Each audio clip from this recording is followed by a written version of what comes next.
Assalamu alaikum viewers, in this video, I shall tell you how I edit my videos. You can use any video editing app you want to create this type of videos. After opening video editing app, import satellite world map. Increase the length of the video.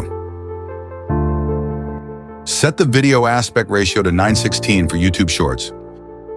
Adjust the world map and add keyframes at different locations, just like I am doing.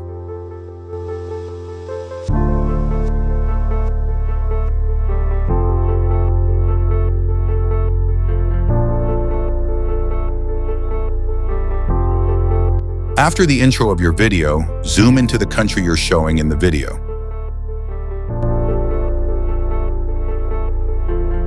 Import the map of the country you want to present in the video. Continue adding keyframes like me and position the map over the country or empire you want to display.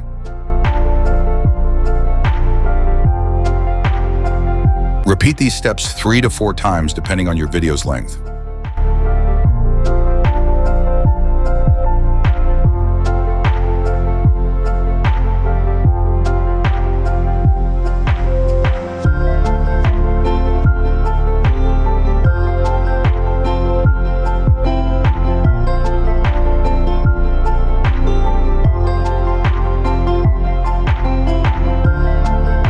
Once your video is complete, add text where needed.